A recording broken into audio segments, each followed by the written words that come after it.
Here's Wilson, and on the right circle, he scores!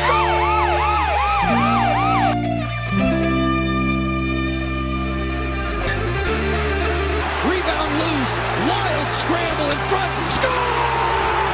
Ovechkin with a buzzer beater!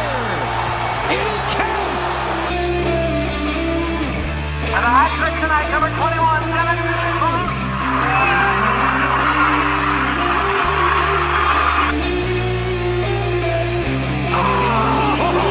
Spectacular! Braden Holtby!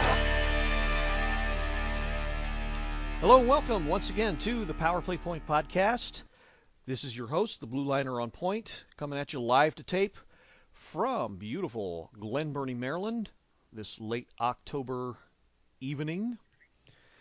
And we're here once again to talk about another week full of Caps hockey in this 2018-2019 season. And hope you, wherever you are, especially if you're in the Commonwealth of Virginia, the state of Maryland, and or the District of Columbia, you're listening and enjoying the show. And with me to help me out, as always, the beautiful, wonderful, memeing mermaid mentalist teaching prodigy from Fairfax County Public Schools, live from Centerville, Virginia, the beautiful, wonderful Anna Knox. Beautiful, wonderful twice. Nice. Don't forget to throw in sick, but that's okay. Well, we're both okay. So before we it's all good. Before we get started here, apologies to those of you slogging through this episode. Yes, you might. Pardon me. You might notice that both my erstwhile co-host and I are not sounding at our optimum best. And so Anna, as it turns out, has been battling a cold and a fever for the last few days, and I have shaken my cold for the most part, but I have a little lung thing going on that just don't want to seem to go away. So apologies from the both of us for that. Our voices may not be as dulcet of tone as you might be used to. Yours may not, but I'm kind of thinking mine sounds pretty awesome. Come on. I told trucker Eric Hayes, because I know he'll be listening, that this was going to be the week I was going to bust out with my best Kim Carnes impression. Please tell me you know who Kim Carnes is. 80s. Betty Davis eyes. I'm a child of the 80s. That was one of my favorite songs. So yes, you took me right back into my tweenage years there. I always loved that. And I was like, yeah, I want to have that. And then I'm like, but I probably have to smoke and it's not going to happen. But better yet, why not get a cold from all my students and just have it take over? So now I've gone from my Kim Carnes thing to Phoebe from Friends. Remember that episode where she gets a cold and everyone thinks that she sounds awesome when she's singing and whatever. So she goes and she collects dirty tissues and it's just very funny. But you have to be able to appreciate Friends to understand where I'm coming from, because I don't want to talk about what I said I sounded like before that we started recording, whatever. Unless you want to talk about it. No, not well. Yes and no, but okay. Yeah, no. You took the you really brought me, as I said, you really brought me back to my tweenage years and got me right in the feels with the Kim Carnes reference, and I had to say, yeah, I can hear it. You definitely got some of that going on this evening. Right. So it's gonna be very interesting, as we said. I'm like, but now I'm wondering if you're having some tween. Like, are you going to be able to get through this episode? That's what I was about to say. Are you blushing? I don't know how well I'm going to be able to get through this episode. Also, okay, let's face it. There are going to be a myriad of distractions here because I've got you in my ear and I have my wife's cooking in my nose. Yeah, a lot of distractions going on, but we're going to get through this episode as best as we can. And shout out to Mr. Eric Hayes, of course. Thank you very much for your continued support of the show. And yes, I do hope you enjoy Anna's altered voice this week. Yeah. And It's all good. yeah, and It's so all good. because of that, as I said last week, I tried to throw out this is something of a meme. I don't know if Anna accepted it or not, but this is a Washington Capitals fans podcast, and this is a continuing story of two fans who get together and share drinks and talk about true stories that happened on NHL rinks. Only because of our sicknesses, we have to dial it back. Anna, you told me what you're drinking. I have to. No, I'm not dialing it back. Not Come on well. now. Well, you are a bit. Well, I do have hot tea, and I received like the coolest messages last night on Twitter from everyone who's like, you got to put brandy and honey and lemon. And someone who was like, if I was in Maryland, I'd drop it off. How awesome is that person? Drop the gloves. Oh, I think that's the handle. But anyways, I don't drink brandy, but now I'm hearing from people it's the cure-all. So I'm kind of going the opposite. I still have my vodka tonic, but I have my hot tea so I don't sound like Peter Brady. Stick with Kim Carnes. I don't want to sound like Peter Brady. So is it just hot tea, or do you have something in the hot tea? I have honey in the hot tea. Okay, so you've got basically what you've got is a virgin toddy is what you've got. Pretty much, yeah. I don't have any of the other stuff. Okay, well that's fine. And we need to give a shout out to that person who said if they were in Maryland, they would drop you off. That was very nice of that person. Yeah, I want to say drop the gloves. Been asked how I was doing and was like, hey, you're awesome. So thank you, drop the gloves for the concern. Carol Porter was like, got to get that brandy, Anna, because I couldn't do Sports on the Hill yesterday. I busted out 102 fever, was like in a whole other world. I had one of those naps after school where like when I came home and was like, gross, I don't know how many people sneezed on me today, but I'm about to puke. Yuck. And I'm like, you're in the 5th grade. Come on now. Came home, showered. I was like, I'm just going to lay down for a little bit. And then, when you wake up and the room is dark, you're like, what the hell? What day is it? So I was able to watch the game last night with the puck dropping so late because I took this nap. Couldn't even tell you how long I was out, an hour or two, but it felt like forever. So we can talk about that, but I believe it. No, I believe it's a little rough. No, I just wanted to say that instead of my usual shandy or beer or maybe even a nip of either a wine or one of your girly drinks. And then not girly. Hey, speaking of brandy, I think I still pretty much have my Parmesan. I didn't even think of that, making a hot toddy with that, but no, I figured I'd dial it back, way back, and just go with a nice ice water to keep the pipes nice and lubricated, and so we can keep going at least for this show, All right. which admittedly won't. Hope you're not going to be driving later or anything. Don't go too crazy, gal. Very funny. All right, let's go. Okay. More hockey. Well, somebody's in a hurry. My goodness. I'm not, but I'm afraid like Kim Carnes awesome is going to turn into Peter Brady, and then everyone will be like, I'm turning this off. Whatever you say. Mm-hmm. Okay, so yes, let us get into the hockey. It was another 3-game week for our Washington Capitals. When we had last left you, please app work. Thank you. Okay, so they were in the midst of a 3-day layoff. They had just finished the Toronto game that past Saturday. Okay, so their next game was day after our last show, Wednesday, which was a 4-3 victory over the New York Rangers. Try again. 4-3 victory over the New York Rangers. That's how they say it. No.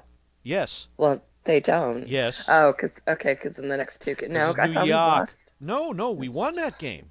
That's the joke. That's the joke this year. W for Washington, W for Wednesday, W for win. Okay. Because all three. Man, this head cold has just got me so screwed up then. Yeah, it has. Because I thought we were going into the Rangers like, oh, there's no way we're going to win this game, and we lost. No, the Rangers suck more than a nursery full of babies looking for binkies right now. Oh my gosh, they're terrible. Okay, so yeah. In fact, We're just going to chalk this up to the fever because that's I'm fine. like, No, that's fine. Okay. You're way under the weather, so that's fine.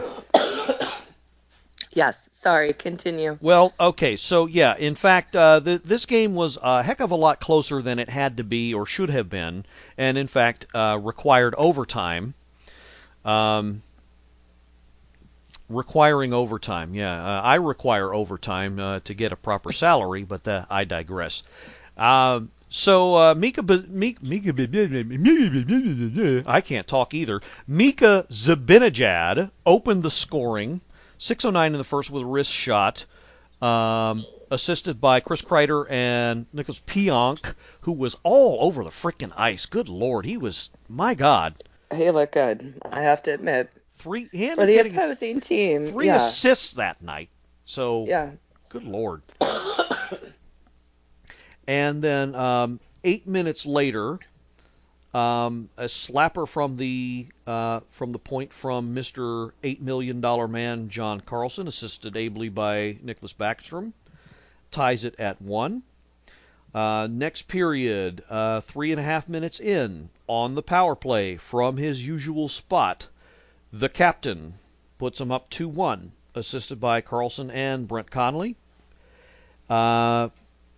Then Jimmy Vesey ties it up 9 minutes later. Rangers also on a power play at that point, assisted by Pionk and Brian Howden, I think his name is. And then the captain puts him up again, also another power play goal, assisted by Carlson and Backstrom. Ovechkin, Carlson, and Backstrom. That sounds like the funkiest law firm ever. 3-2, 17:01 into the second. Slapper again from his office. And then they were cruising to victory, or so it seemed, until Chris Kreider pots his fourth halfway through with a tip in. Also on the power play. Stop me if you've heard that before. Stop me if you've heard this before also. Zibanejad with a point, and Nicholas Pionk again, another assist, his third, as I said. So, as I said that before, that required overtime. And so 2:18, of all people, Matt Niskanen with his first gets the game winner. That's right. It's coming back to me now. From Kuznetsov and Oshie with a wrister from the high slot, and that put it away. So the vitals, 38-32 shots on goal. Slight edge for the good guys in the face-off dot, 53-47%. Power play, 2 for 4 for the Caps, 2 for 4 for the Rangers. An even 8 minutes in penalties each. Caps out-hit the Rangers 23-14. Rangers out blocking, that's shots, 17-10. Possession game, fairly even, 6-7 on the giveaways, 12-14 on the takes.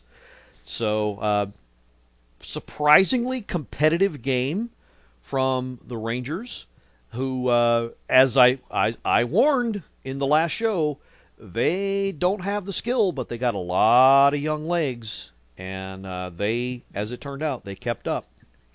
And Mr. Pionk, as I said, is Neil Pionk, I'm sorry, is his first name, ended up, for his efforts, earning third star of the game. And so, yeah, I would say 1-2 years this team's going to be one to watch. It was kind of funny, though. I'm looking over the penalties, and there was one in the second period against T.J. Oshie, and it looks if I recall right, Oshie kind of flew past Jesper Fast, and I don't know. I'm thinking that ref calling that penalty, it was for interference. That ref calling that penalty, putting a guy named Fast in the box for being too slow. Yeah, I don't know. But one more note. This is something you and I discussed, and yes, I'm trying to involve you in the conversation because I'm being a jerk. But You're really not. It's totally fine because I thought they lost the game. I think I'm thinking of obviously like the week before for some reason. Last week, total blur. So once again, thank you, head cold. But yes, anyways, go on. There's one thing that we discussed. What was that? Was involving more of the younger guys, more of the faster guys in the Yes. lineup. One such guy was Mr. Nathan Walker, Yep. and he got some time this game. Don't know that he stood out all that much. Didn't get a point. He did get a penalty, unfortunately. And very unfortunately, it was a penalty that led to that game-tying power play goal, and he was chastised very much for it, unfortunately, but also praised. And basically, Coach Reardon said, "Look, yes, it was a bad penalty to take, but I don't want him to dial it down." So I kind of like that, kind of like the confidence from the coaching staff. I do too, because you can't chastise Walker when he hasn't played. We had high expectations for him, kind of pulled the rug out to be like, just kidding. Trade, not trade, all these conversations going back and forth. But yet he's not the only one that had a penalty. God, that have penalties too. And, flashing, interference, tripping. I mean, so yeah, hats off to Reardon for not saying that the entire game was closed because of the one Walker penalty. Yeah, and he fair. So he ends up with 6:47 of time on ice, but yeah, unfortunately, best he was remembered for was that penalty. Of course. But fortunately, it did not cost them the game. It did cost them a regulation win point, which counts more. But not. Look, it wasn't an egregious penalty, I would say. Look at me throwing out all the big words today. But seriously, it was. It was. Could he have made a better play? Yes, but better he do something than just stand there like a pylon. So, like the coach said, you don't want him to dial it back as far as the aggression. You want him to be involved. So it'll come. Everything will come in time. So, like I said, fortunately, this was not something that cost them, and they got the win. So, moving on. To the next game, which was against Florida, also at home. Yes. Oh, boy. This one was the tough one to watch. Okay, so Florida opens the scoring. Vincent Trocheck, assisted by Huberto and Petrovic, halfway through the first. Caps bounce back. Carlson, his fourth. He's on fire this season. Can we just go back to that? I would say he's earning his money. And I mean, and because I think it was not so much this time last year, but pretty close, that you doubted whether or not he was worth it, worth the hype, whatever else. No. I did not say he doubted. I doubted that he was worth the money. I said if he's going to get that money, I said I want to see a little bit more in terms of shooting, and he's doing that and proving that his shot is among the more lethal from defensemen. So I would say if he does everything he did last year, and he gets 20 goals, if he's not on the final ballot for the Norris Trophy, then somebody needs to be investigated somewhere. Oh, I agree. 'Cause- But I just think, okay, then I misspoke on your end because I felt like I was defending him a lot last year. He looks amazing. I mean, truly impressive. And what keeps going through my head is he's so sorry. He's kind of God, I hate to use this word, but it's the only thing that comes to mind, kind of grounded in the sense that his body language on ice is very similar to what we saw with Ovechkin coming into last season, in the sense that he was calm, like kind of, not impulsive, not all over the place, not making stupid errors, but taking the time to really do what was needed at that moment. And I feel like this is his year where he's come in. Maybe it's, Ovechkin last year got married, and I kind of felt like that was a big thing for him to step into last season. Like he was ready to, to really feel like, okay, this is it. This is our year. And I think with Carlson, I don't think he's going to stop. I think and I love it.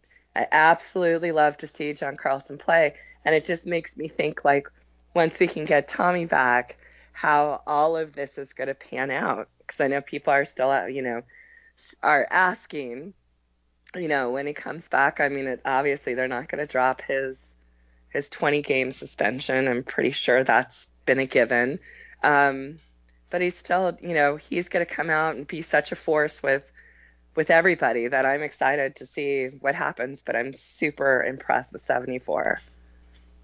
Absolutely, and I agree, and I might have been a bit down on his defensive play in the past, but he definitely proved himself in a contract year as he's supposed to, and he's also proving that now that he's got the money, he's not going to sit back. He's going to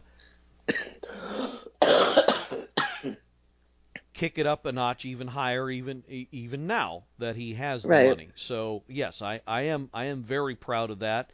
And again, the thing I said last year that I wanted to see now that he got in the contract was more shooting from him, and he's proving that, and he's doing that, and I just think that's absolutely It's great. like a bullet. Yeah, me too. So I'm glad on the same page. I feel like we have other players to talk about, but let's get through this Panthers game and blah. Yeah.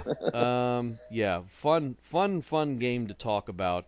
Yeah. So yeah, if you were all watching, and I'm sure you were, my condolences.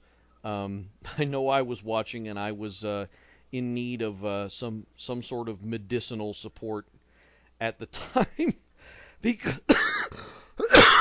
my turn to explode. Okay. So not long after the Carlson goal was when the wheels started to fall off.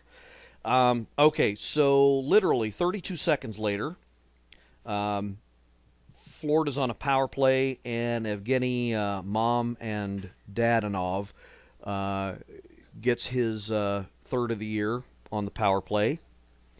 Not 30. Oh my good lord! 38 seconds after that, Colton Sevier gets his first of the year on a wrister.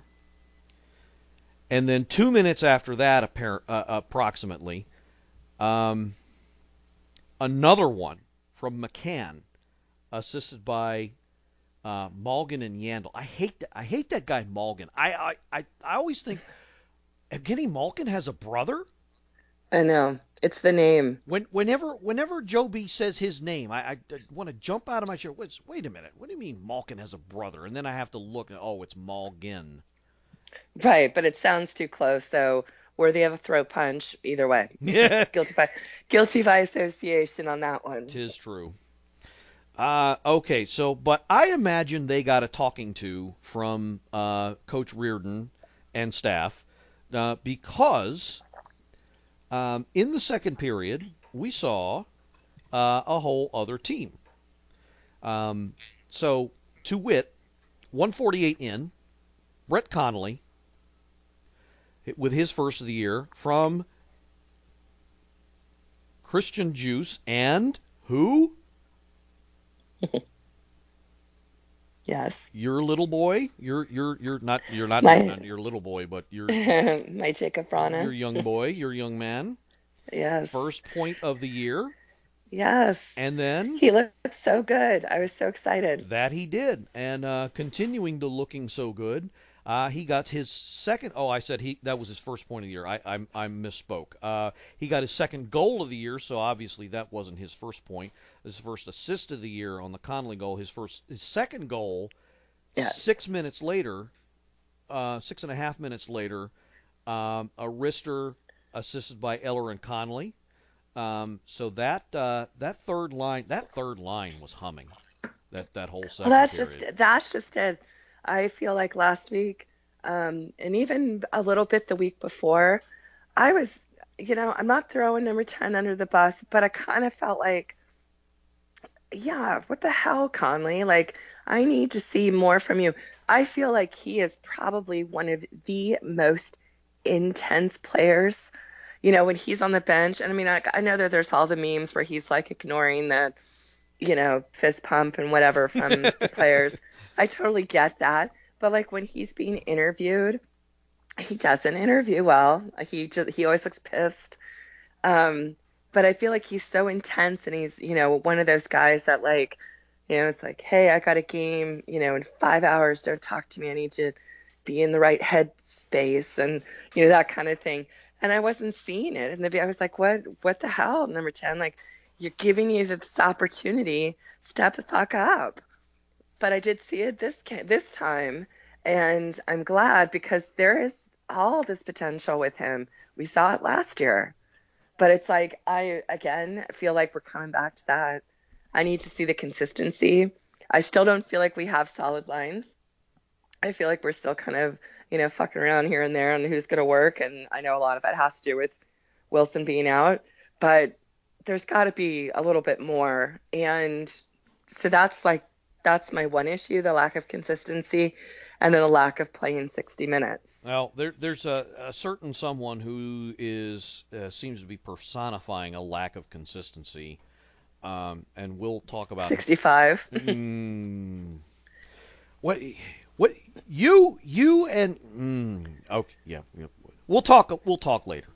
Okay. Continuing on with the summary.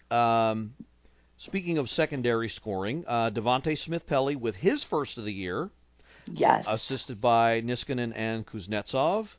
That brings them all the way back to 4 even, with 6 3/4 left to go in the second.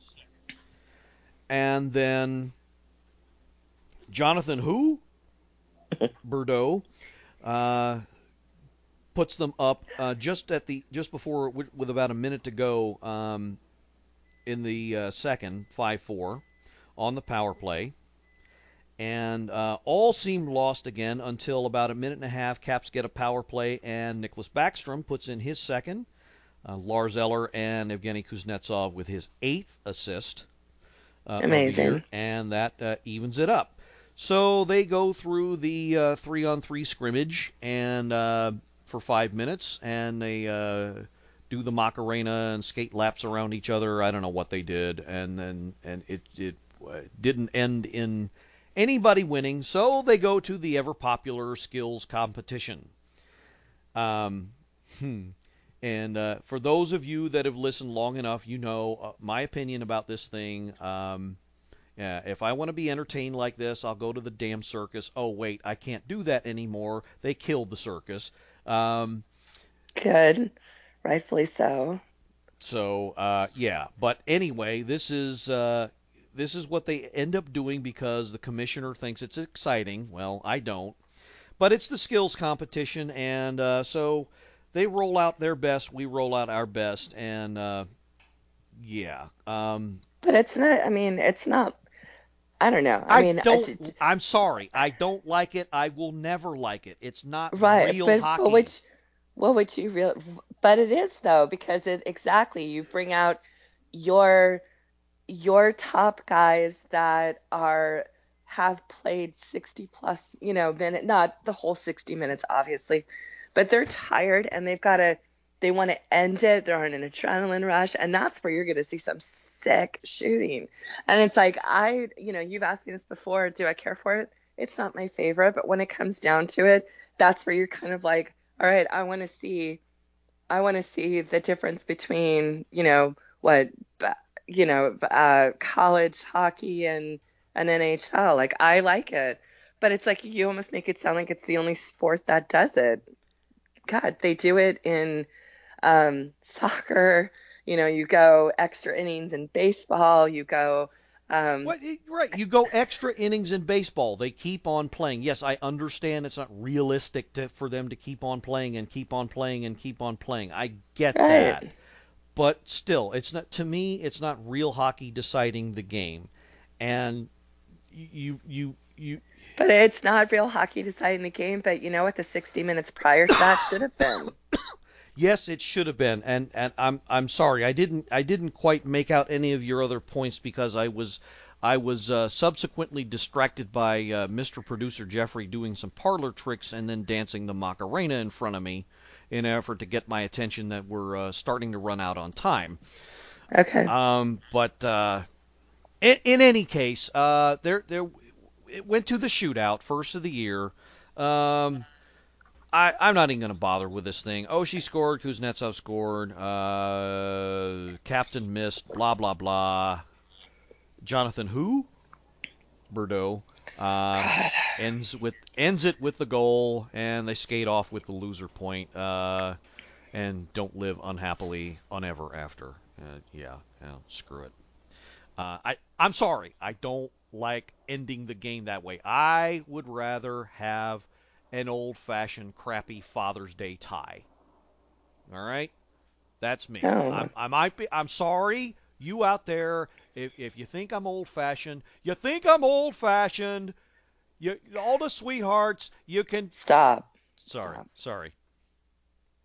But yeah, no, I don't. I'm sorry, I don't like it. It's not the way to end a game. But they get the loser point. It's not the end of the world. They jump on the West Coast land puddle jumper, and we're off to the next game in Vancouver. Yes. And understand that I don't know what to call her. Since she went out there, but we had Rochelle Wilcox, your buddy Rochelle Wilcox on. Yes. She's going to be one of our little correspondents. Apparently, like to have her on next week. Apparently, she went all the way out there and saw the game. Had pretty good seats, so can't wait to hear from her. Okay, going to fly through this real quick. It was a 5-2 win for the good guys. Guess who opened the scoring again? Mr. John Carlson, his 5th of the year. So we're 2.5 weeks into the season. He's already got 5 goals. Yeah, again, him, and well, I'll let you get through because number 8, just bravo. Yes. That the whole top line just took over. All the top players just took over this game and ran with it as they should. Canucks tie it up, and then Kuznetsov puts them up 2-1 with his 5th. Carlson and Ovechkin on the assists, and we're in the second period. Captain with his 7th. Oshie and Backstrom on those assists. That was a deflection. Not the usual way he scores. And then Canucks get their second goal to pull within 1, and then the Caps run away with it. The captain gets his 8th, assisted by Carlson and Backstrom on the power play. And then Oshie with the empty netter to ice it, his 5th of the year, Ovechkin on one of those assists. Vancouver also not highly regarded, unfortunately, this year. They're in a way in a bit of a downturn, and at least ever since those Swedish twins retired. But speaking of that, can we just talk about that amazing, touching video of Jay Beagle getting his ring? I was going to say, you're going to ask about losing a Swedish pair? Yeah, you are apparently. No. I'm not into that. No? No. Be fun though. It'd be like, hell yeah. No. Little tag team. No. Not going there. Not going there. This is a family show. It's so not a family show, but Well, okay. well, neither one of us are. Well, never mind. Um, Yeah. No, so I'll make it family friendly. Jay Beagle receiving the ring was just heartwarming to watch, but I will say his speech to the players got a little tear. Gotta admit, it got a little something in my eye watching it because he got choked up. You could tell he just spoke from the heart.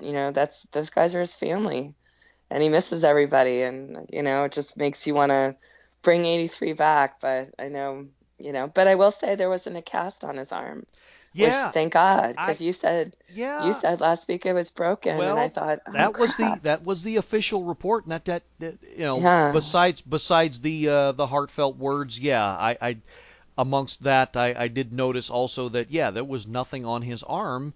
So the initial report was that he broke it, but I guess it's not as bad yeah, maybe it's a as fracture, but I maybe. mean, he didn't have anything on it, so. But he's just I just love seeing him get that in front of the players and getting it from Ovechkin, and it was very heartfelt. So it was good to see that. So yay, Beaks.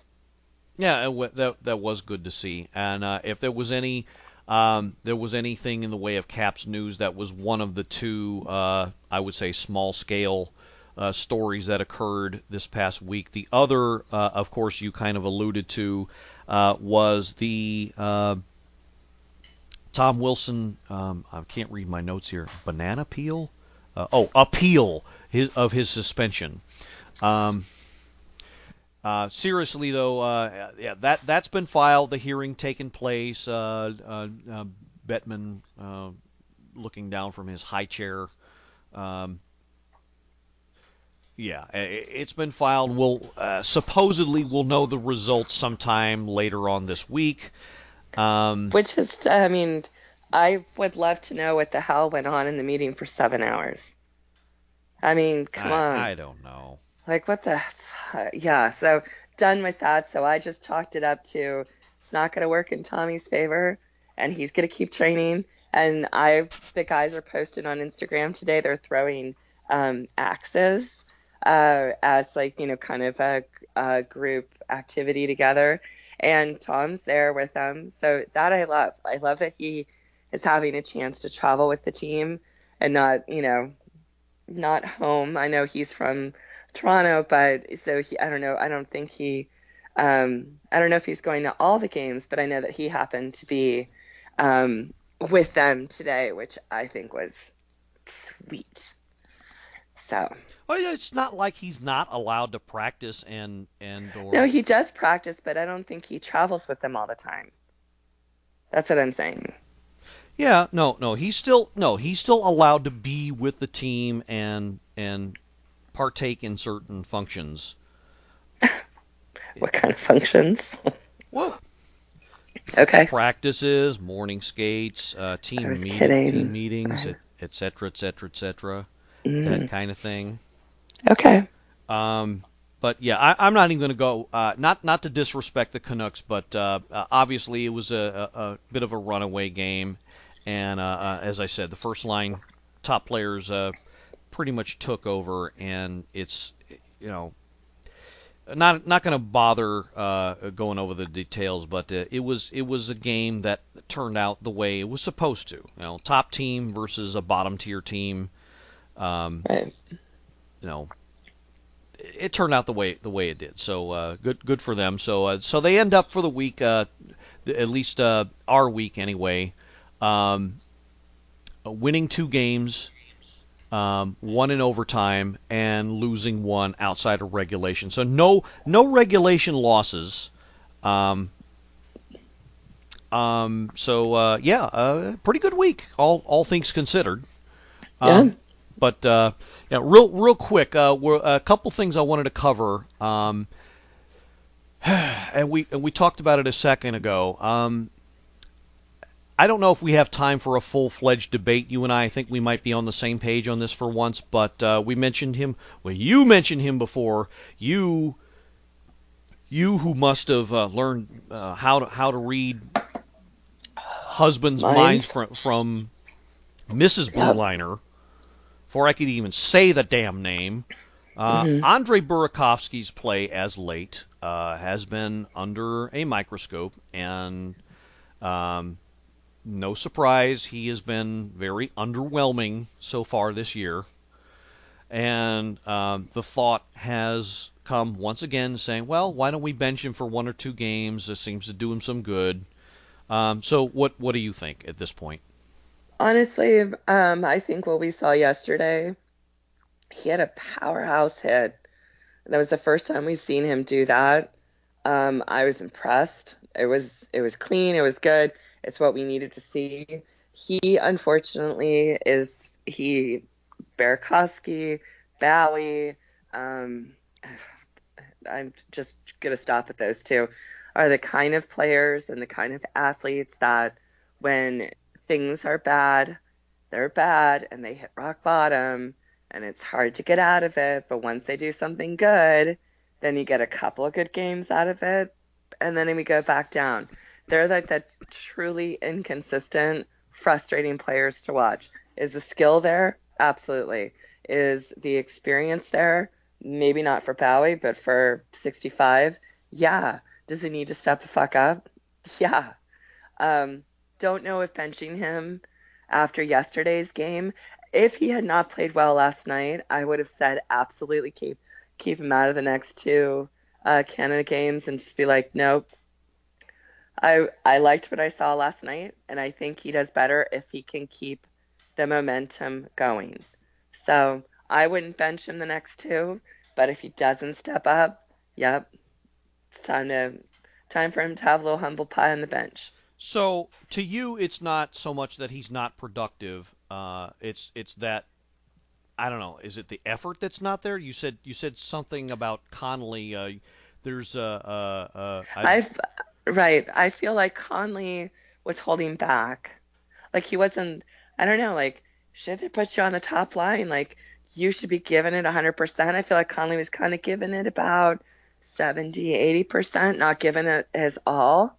So I wasn't really impressed. I feel like Andre is trying to give it his all the time, but he just always seems to be a step or 2 behind. That makes sense. Like, he knows what he's supposed to do, but he's just not quite there to make it happen. But again, if he's got some consistent games where he looks good and he's not like now that I think about it, when I say he's inconsistent, he is an athlete that it is all in his head.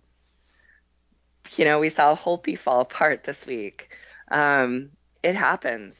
And it's an ugly place to go as an athlete where you just are like, what the hell's going on? Like, I'm healthy, I'm in shape, I love my team, all is well, but what the hell is wrong with me?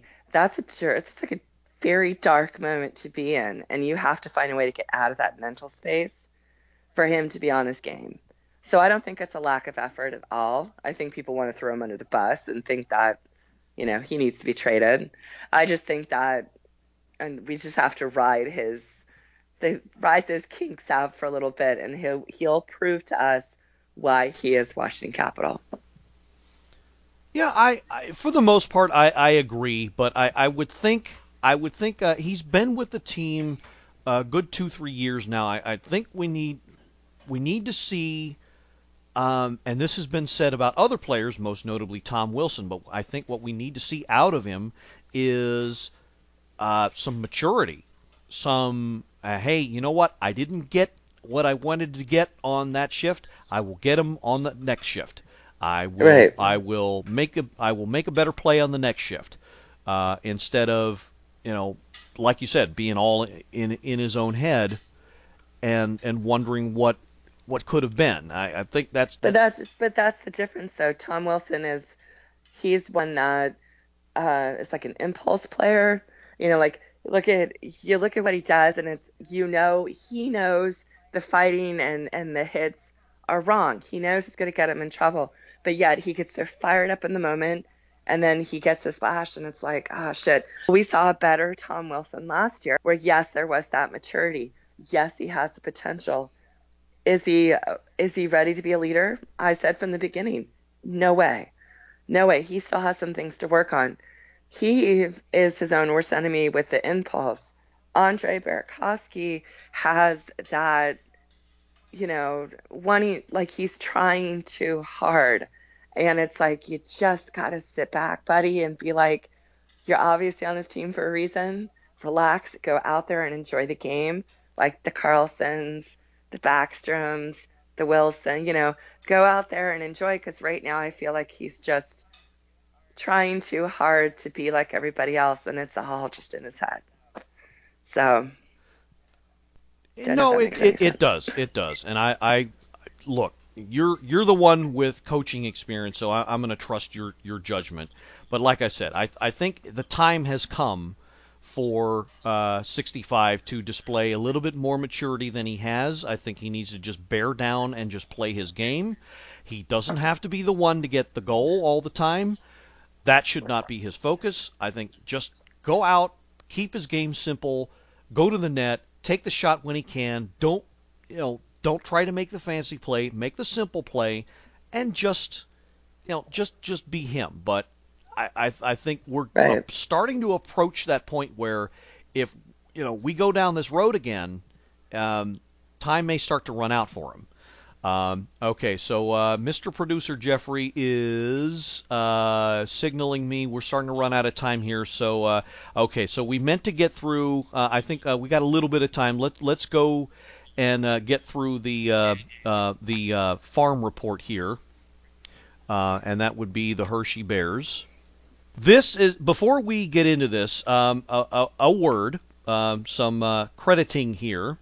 The information we are about to impart, since our team of focus is generally the Washington Capitals, we do know that the Hershey Bears do exist. They are the AHL farm team, AHL affiliate of the Washington Capitals, and have been.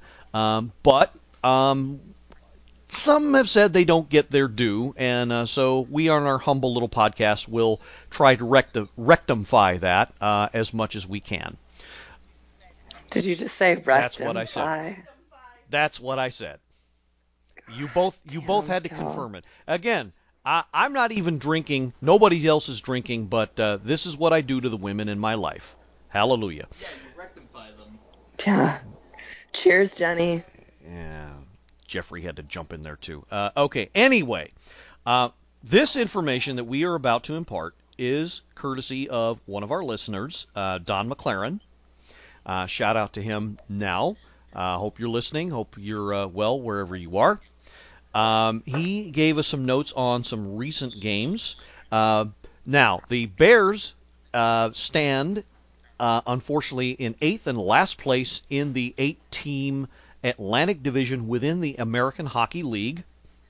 But Don was kind enough to provide us some notes. Sorry. And what? Okay, sorry. I thought our window was closed. It was a gorgeous day, and I was trying to air out the germs, and I was like, it's getting a little cold. I'm just gonna go ahead and close this as you're talking, and of course it's like the squeakiest window ever. So what you heard was the casket on Milton Hershey's grave closing. As I was about to say, they're 2-5, 2-5-1 on the year. So. Right. It's a good Halloween sound effect, right? Anywho, yeah, let's get into Don's summary. We said we couldn't do all of it, but his highlights we're actually over. Really over great on time, so let's we're gonna have to get through this fairly quickly. We're gonna start with the game on Friday the 19th versus the Charlotte Checkers. It was a 4-3 shootout loss. His notes say the good was that all three Bears goals came on the power play. Pino Gersic and Lucas Johansson. The latter two with their first of the year, and I see out of the corner of my eye Mrs. Blue Liner doing a fist pump. That was because Nathan Gersic is a alumnus of the University of North Dakota. Nathan or Shane? Shane. Did I say Nathan? I meant Shane. Sorry. Okay, and Lucas Johansson also with his first of the year. His other notes say the Bears appear to be creating more turnovers than they were giving up. And you might have remember that when we went to the game, they weren't creating any possession at all, so that's a very good sign. But he also says that they were careless because they gave up 8 power plays in the game. Vitek Vanacek had another good game, 30 saves, but didn't look good in the shootout, unfortunately. Riley Barber was back in the lineup, but other than that, nothing of note from him. Let's see here. So, the bad, yes, gave up a power play goal, took too many penalties. Bears have they don't play well in OT/shootouts. He goes on to say they would like to improve upon that. And Ilya Samsonov is actually on the injured list right now. So they brought up that goalie Milner from the Stingrays, the South Carolina Stingrays from the ECHL. So there are the notes from that. And then they played a back-to-back, so they had a game against Charlotte the next night. Vanacek appeared to have bounced back because he got the shutouts, a 2-0 win.